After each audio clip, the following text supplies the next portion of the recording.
We are here today for purposes of sentencing, and the defendant is present. Ms. Springer? Yes, thank you, Your Honor. The defendant is prepared to proceed with sentencing today as well, and we have had the opportunity to review the pre-sentence report. Mr. Howard would ask the court to sentence him to a term of community control sanctions. He is 18 years old. He does not have an adult criminal record, although he recognizes that he does have a few misdemeanor convictions on his juvenile record. First and foremost, to accept responsibility and recognize that his behavior in this case impacted the victim greatly. And in the days immediately preceding the event, he did write a letter to the victim apologizing for allowing to get his anger to get the best of him and for impacting him in this way. And Mr. Howard recognizes that the victim was in his free time, I believe after his retirement, helping out at the school by being a hall monitor, and that Mr. Howard's anger should not have left him in a place where that he was harmed when he was doing that. And so for that, he is truly remorseful and he regrets it deeply. And in order to show the court that Mr. Howard has a couple things to say himself, but in addition to that, we have provided the court with a number of character letter references, including from a therapist, Tiffany Smith, at Behavioral Health. She recognizes that Keyshawn has shown a lot of progress in dealing with his past traumas and anger issues, and that he is being very open and honest throughout his therapy and has been compliant with his medication. We've also sent a letter from a number of different family members, and he has a lot of support in the courtroom here today as well, Your Honor. There is also a letter from a prior teacher of Mr. Howard's. He did graduate from high school, and we just want the court to consider those things when crafting his sentence in this case. Mr. Howard knows that his actions here were really terrible, and he wants to make sure that something like this does never happen again, and that he is going to continue to have a law-abiding life, and that's something that he's striving for every day. He is working at this time. He works at Swenson's. He lives locally in Lake County with his mother and his twin brother, who again are his biggest support systems.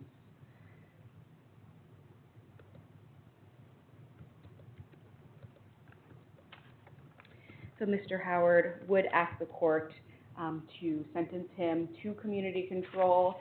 He's more than willing to comply with any conditions that the court would place on him, including participating in programming, anger management, therapy, any sort of things that the court deemed would be appropriate for him. He is more than willing to comply with.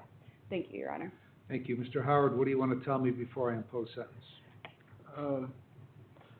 I would like to first off apologize to Mr. Val for my actions, and it wasn't a good reputation of my character, and I am deeply sorry. I let my anger and emotions take control that day, and moving forward, I won't let that happen again because it's serious. Life is serious. No, I'm not a kid no more. I just got to take this as a life lesson moving forward. That's it. Well, why did you, why don't you tell me what happened that day? Okay, so it was in the 7th period. I went to the bathroom. I could meet my girlfriend in the hallway, use the bathroom, wash my hands, and when I come to the door, I see Mr. Val. What was going on in the bathroom when you were in there? I don't really know. I was in the last stall, so I went to the last stall, used the bathroom, got out, washed my hands. I'll be in and out. Like, Okay. I just So what happened when you left the bathroom? when I left the bathroom, I saw Mr. Val at the door, and I asked him like, "Can you move? Like, excuse me." Where in the door was he? Like right in front of the door, like facing his back. In the hallway? In the Or hallway. inside the bathroom? Inside the bathroom door, like blocking the door, bathroom door. And I told him like, "Excuse me," and I guess he didn't hear me, so I said it again. And then I said it a third time, and I tapped him like, "Excuse me," and there was a guy in front of me. And he was like, "I think he's trying to get out the bathroom," and he turned towards me and looked. And at that moment, I became, I don't know, like anxious or like frustrated, and I don't know how to explain like my emotions at the moment. and then the bell had rung. So that's when I became to get, I guess, frustrated and confused. I guess my anxiety was out the roof, and I was reacting off emotions. I had told him again, like, "Can you please move? I'll push you." Like, I think I said that to him, and I ended up pushing him, and went to study hard, and yeah, that's what happened. Well, what did he say to you when you were, when what you told me is you asked him a number of times to please move. What did he say to He you? never said. I think he turned back and said, "I'll move when I want to." I'm pretty Okay. sure that's what he said. But feel me? I'm pretty sure that's what he said. So how did he end up on the ground like that? I pushed him. Okay, well, you pushed him pretty hard, right? Yeah, I know. I didn't even think I pushed him that hard. It was like a. He's not a small man, He's not. and it was a violent fall that he took. Yeah. And see, I know you wrote that letter to him right after. Because I honestly felt sorry, and Okay. if I knew he was injured when I pushed him initially, I would have attended to him. I would have ran right to him. But I guess my emotions and at the moment was just it wasn't in the right space. Well, I'm a little confused about what actually happened, Hmm? because you said one thing in a letter that you sent to him, and then when you wrote your version of what happened for the pre-sentence report, you said that you kindly asked "excuse me" to Mr. Valley 3 times and no I did response. Hold on, Okay, I'll let you respond. Right.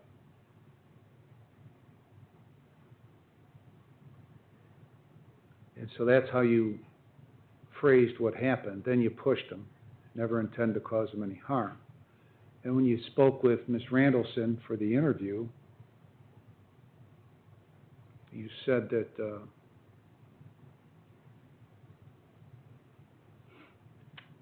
you tapped him on the shoulder and said, "Excuse me." Said the man continued to stand blocking the exit. He once again asked him to move. And then what you told Ms. Randallson is that Mr. Valley said, "I'll move when I fucking want to move." Is that what he said to you? He said something in that resort. Okay, I so, moved when I went to. okay.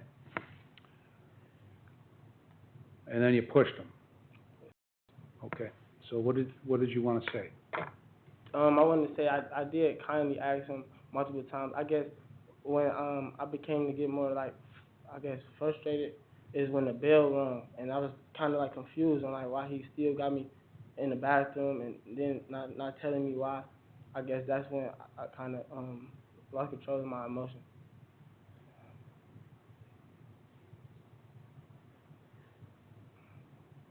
So your response to being held up there along with other people was to shove him out of the way and go on about your business. When you shoved him, what happened? What did you see him do? When I shoved him, I didn't even really see him fall. I walked straight to upstairs. Like I didn't. It was like I just did it. I didn't really think to like let me check on him. It was just in the moment. So what's the appropriate penalty for something like this? What do you think the appropriate penalty is? I don't think like something like this should be taken kindly, but I understand like moving forward, like this will never happen again, and I have been taking therapy to work on my anger and my emotions and better ways to cope with like disagreements or things that I've been working on, like coping on my anger and emotions. And I honestly don't think this will happen again, but I don't think this should be taken lightly because he did receive serious injuries, and I got grandparents. I used to take care of my grandparents, so just knowing like if somebody did that to them, like you know it's not good and it shouldn't be done. That's taken lightly. So yeah, I understand my actions, and I know they wasn't good, and they, I'm just gonna learn from them. That's all I can do, Judge.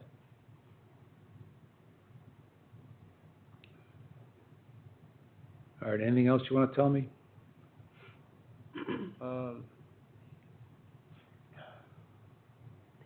Thank you. Thank you for letting me speak. That's it, Jack. All right, Ms. Linden? Thank you, Your Honor. I'm not sure, I think the victim might want to say something. Mr. Vile, did you want to speak? Your Honor, I'm James Lyle. I was the one that was attacked. I'm still suffering from that day, concussions, dizzy, nervousness. I've got an elbow that has yet to be treated, hurts every day. So I'm ongoing living that all the time, every day. And I stood in the hallway as part of my job at Norway because they've had vandalism and marijuana and smoking in the restroom. There was 12 in there when I stepped up, and then 6 of them left right away. The other ones were hanging around. That day I got a poke in the chest, and the next thing I know, I was shoved across the hall. And I woke up in the emergency room. But that's all I have to say. All right, thank you. Thank you, Your Honor. Your Honor, there was a video of what had happened, and there are 2 screenshots from that I have where you can actually see what's happened. And the interesting part to me is that there's really only one student that's standing there that seems concerned, which is extremely frustrating from the state's perspective that people didn't rush to his aid, but clearly it's just a bunch of people walking away from what happened. And it's clear from looking at Mr. Vile, and it's clear from these screenshots too, that when you have somebody of Mr. Vile's stature, and we're not talking about someone who's really, really short. It's not a long way to the ground there, but for Mr. Vile, certainly it is, and his elbow is pretty significantly swollen still, if the court could see that. In terms of looking at his history, the thing that is significant about the history, although he doesn't have an adult history, he hasn't been an adult very long, but his juvenile history, the fact that there was the charge of riot, misdemeanor of the first degree, and then some disorderly conducts as well, to me says that this is not really the first time that he's engaged in behavior where he's not exactly being polite, put it that way. I find it very, very suspect and difficult to believe that Mr. Vile would have dropped the F-bomb, especially being a hall monitor. My understanding is that he's worked for the railroad for years and years and years. He's retired. He's working there part-time. He was just doing his job. He smelled marijuana and some vaping going on in the restroom, and he was simply doing his job. I would point out that the defendant did, in fact, test positive for marijuana during the screens. He did admit that he's used alcohol before, not necessarily on the date of this incident. But looking at that and looking at the fact that under the factors under 29, 29, 12B, C, D, and E, we have someone who suffered significant harm. As Mr. Vile indicated, he still has that swelling. When I asked him about how his head was doing, he said it's better on the outside, but on the inside, he still is having issues and some dizziness as well. And this has been since March. Although there's not a significant history, I think the facts and circumstances here and the way that Mr. Vile was treated, there has to be consequences, and there does need to be jail time as a result of that. I don't know necessarily that this is a case where we would be arguing for a prison term, but the injuries were significant, and that definitely should be taken into consideration. And the fact that the defendant's version has changed several times, the version that seems to make sense is that a bunch of people were vaping in the bathroom. Mr. Vile called him on it. The defendant came up to him, wanted him to get out of the way, poked him in the chest, and then shoved him to the ground. That's what makes sense. So I would just ask you to take those things into consideration. The defendant does have 2 days of credit for time served. Thank you. All right, now, Mr. Howard, when Ms. Linden said what she believes is the accurate version of the offense, it included poking Mr. Vile in the chest and then shoving him. And you obviously disagree with that, right? I disagree with that and the vaping part. Never vape, never smoke. Okay. All right, so it happened one way or the other, right? It didn't happen the way that Mr. Vile described it and the way that you described it. Couldn't, right? Couldn't have happened both ways.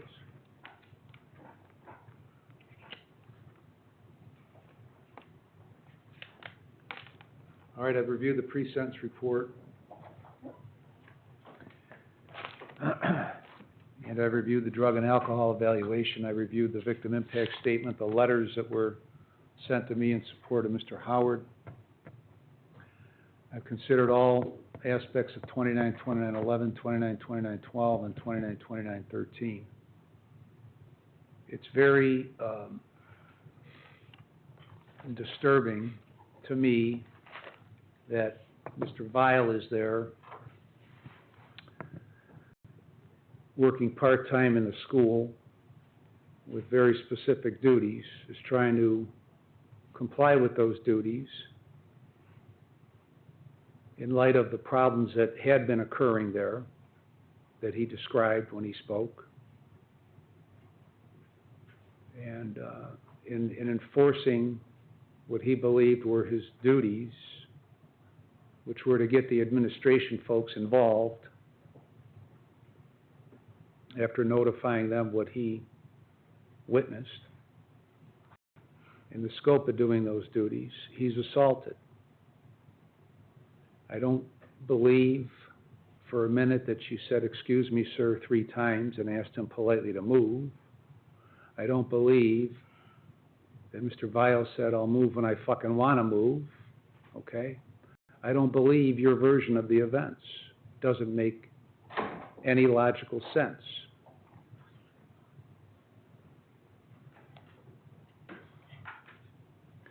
Obviously, there was a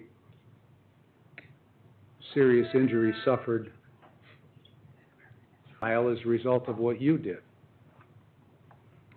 and solely as a result of what you did. He bears no responsibility in the injuries that occurred to him. Now, on a positive note to your situation, you, at least as the information I have, begun to address those problems. And it's a good thing you're doing it at 18 and not wait until you're 28. Okay? Because I see plenty of people in here in their 50s and 60s doing the same thing they were doing when they were 14, 15, and 18. And they haven't changed a bit. So the question is whether you're going to change how you conduct yourself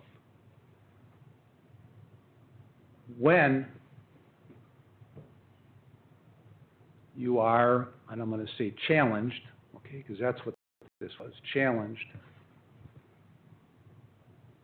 to conduct yourself within the confines of the rules. And the rules of this, in this case, were the rules of South High School. And you didn't conduct yourself anywhere near the way you were supposed to conduct yourself.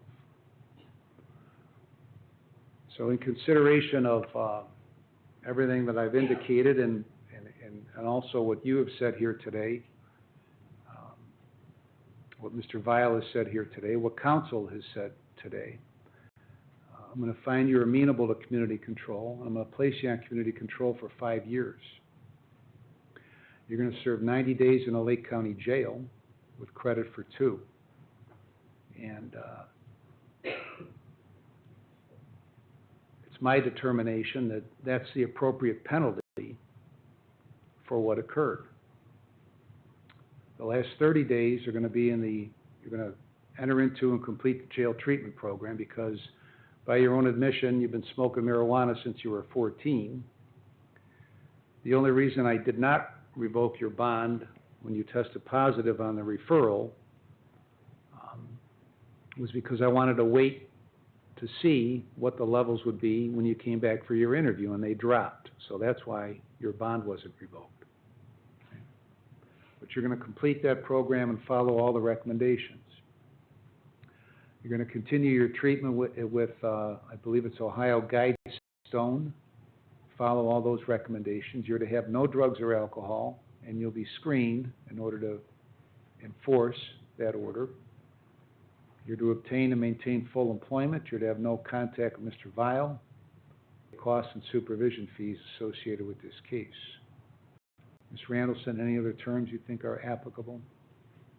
Yes, Your Honor, if he's going to, do the 90 days in the jail, we thought, that decision point would be a good idea. All right, you're going to enter into and complete the decision points program.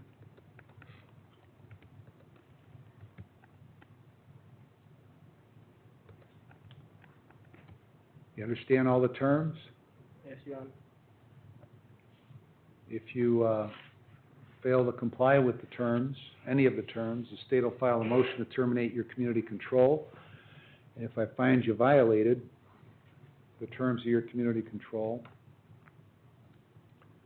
then you face potentially 36 months in prison. Do you understand that? Yes, Your Honor. All right. Is the PRC 1 to 3 or is it 2? I believe it's 1 to 3, Your Honor. All right, and if, as a result of a violation, a prison sentence is imposed, and when you get out, you'll be on post-release control for at least a year, up to 3 years under the parole authority. They will place conditions on you. If you violate their conditions, they could return you to prison for up to 9 months for each of your violations, up to 1/2 of my sentence. If your violation is a new felony, you could get an additional consecutive prison sentence for the violation, the maximum of which would be the greater of 12 months or the time you have left under post-release control. Is there anything further, Ms. Linden? No, Your Honor, thank Ms. you. Springer? No, Your Honor, thank you. All right, we're adjourned. All right.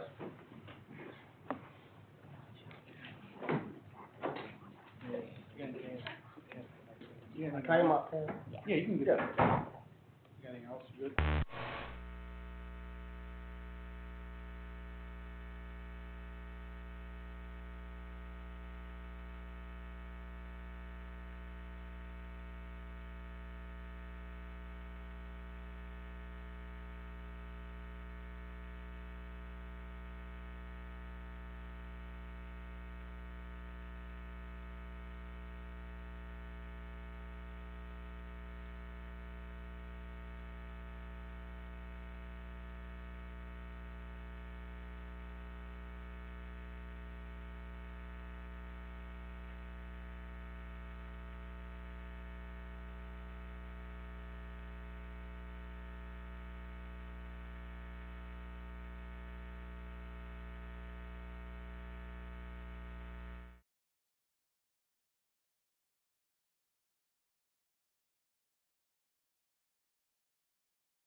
amended that motion and supplemented it to include a failure to appear and leaving the jurisdiction. He is cited with being in violation of Rule number 9, leaving the jurisdiction, and Rule number 8, testing positive for illicit drugs. With respect to the other matter, it's case number 21 CR 1322. The state had filed an indictment. He's been charged with failure to appear on an OR bond, which the court had granted in the 17 case. It's my understanding that he is prepared to tender a plea of guilty to that charge, felony of the 4th degree, failure to appear this morning. Thank you, Mr. Williams. That is my understanding as well, Your Honor. All right, with regard to the 17-161 case, since you last were here, there are 2 new allegations of violation of community control. The first allegation is a positive test for fentanyl, July 22nd of 2021. Do you understand that charge? Yes, sir. Second alleged violation is that you left the state of Ohio without permission of the court. You understand that charge? Yes, sir. Mr. Williams, as to those allegations, how does he wish to proceed? We would waive the right to a probable cause and final hearing, Your Honor, and enter pleas of guilty to the 2 violations. All right, is that what you want to do? Yes, sir. All right, what's your plea to both those allegations? Guilty. All right, I'll accept your guilty plea and find you guilty.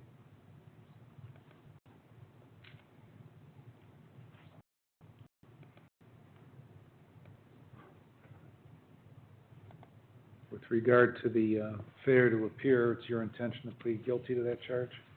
Yes, sir. All right, now, how old are you? I'm 34, sir. How far did you go through school? I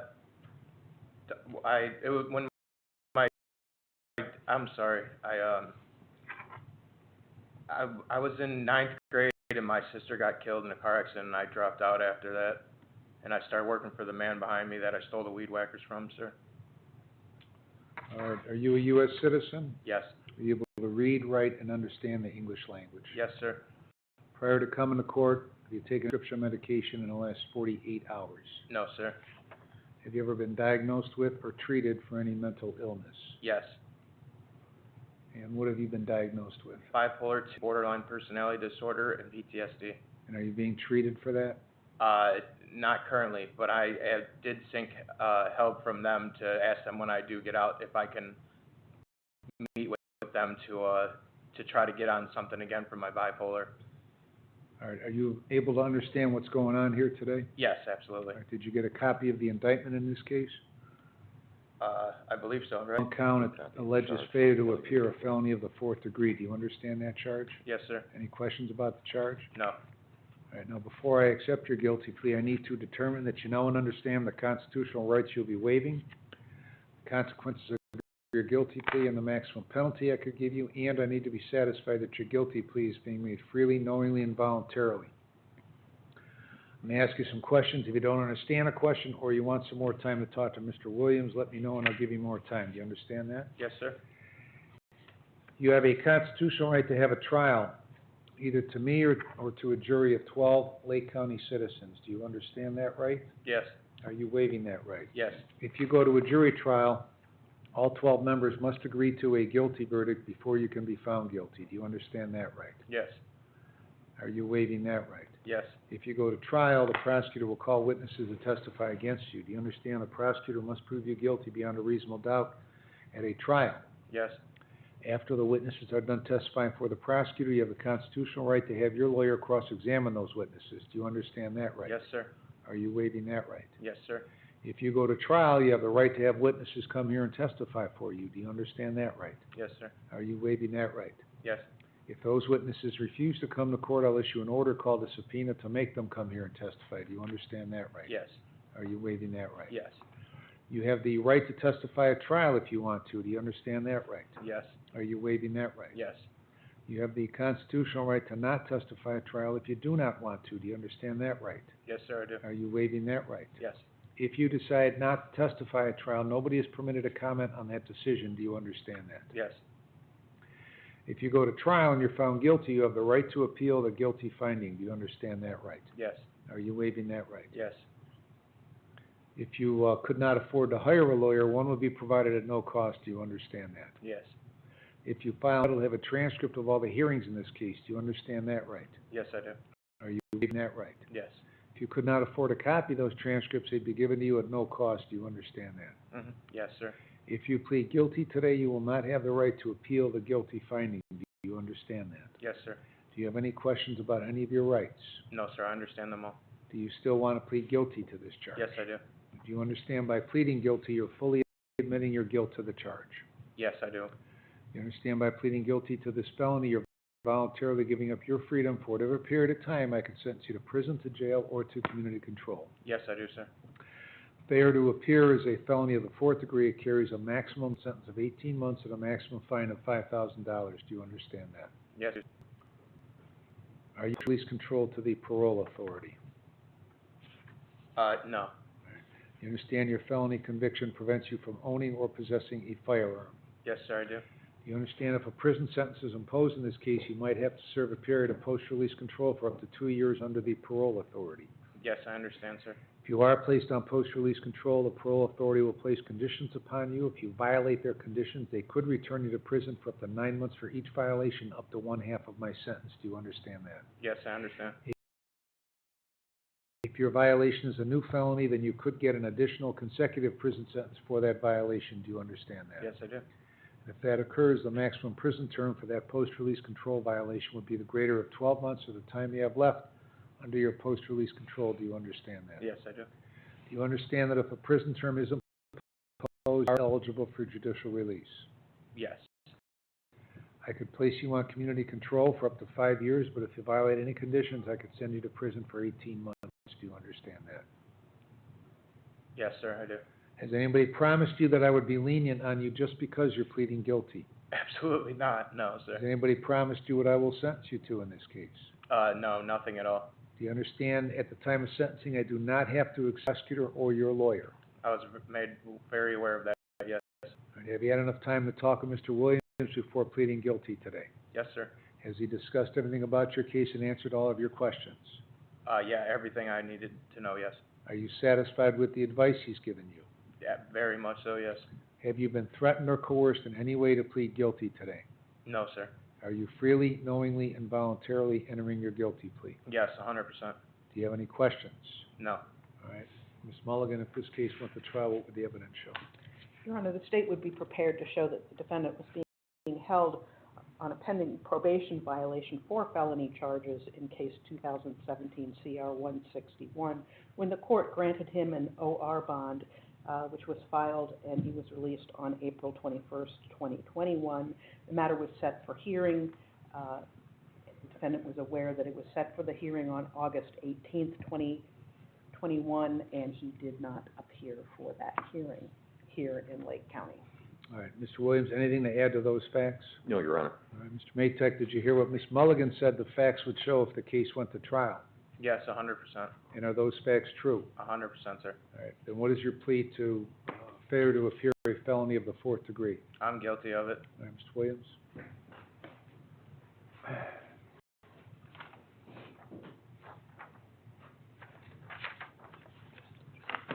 For the record, Your Honor, I have had an opportunity to review this written plea of guilty and judgment entry with the defendant prior to coming into court today, and he indicated that he understands all of the parameters of the written plea of guilty.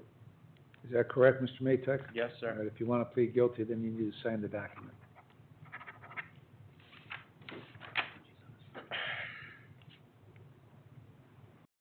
Just right here, Danny. Yep.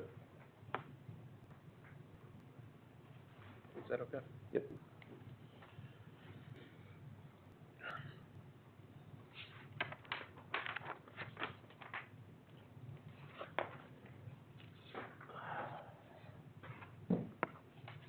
Your Honor, the defendant has executed the written plea of guilty for signatures and witness by counsel. All right, Mr. Matek, is this your signature on the written plea of guilty? Yes, sir.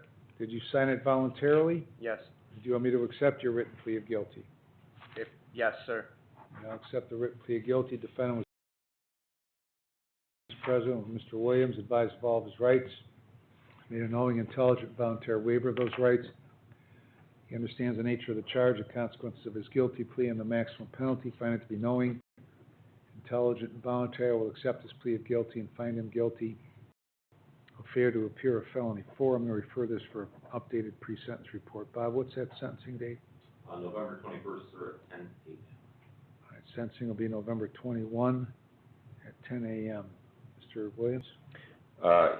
So, Your Honor, I would like to that a not updated drug and alcohol health assessment be performed. I understand that maybe a staffing issue, but I feel that would be necessary in order to get a complete and accurate picture of Mr. Matek before proceeding. All right, I'm not able to order that because we're going to have the spouse of that since he's going to be leaving within the next couple of weeks. So if you want to arrange to have him evaluated by somebody outside of that, you can do that, but I don't have the ability to order that at this point.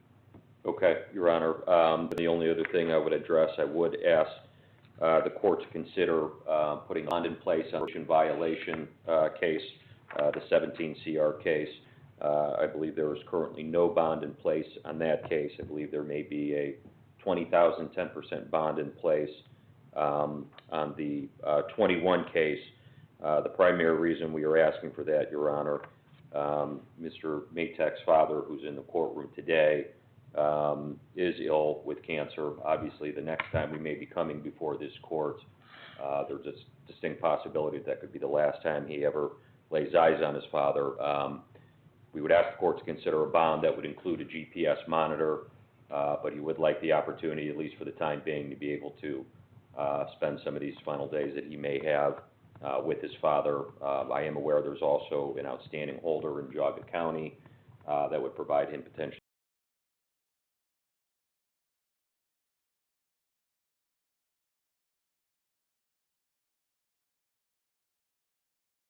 the opportunity to clear that up before our sentencing date as well, Your Honor. All right, well, Mr. Matek has a habit of not showing up. He's repeated that a couple of times now, so I'm not going to issue a bond on the probation violation, and the bond is revoked on the failure to appear. Anything else, Ms. Mulligan? No, Your Honor, thank Ms. you. Williams? Nothing at this time, Your Honor. All right.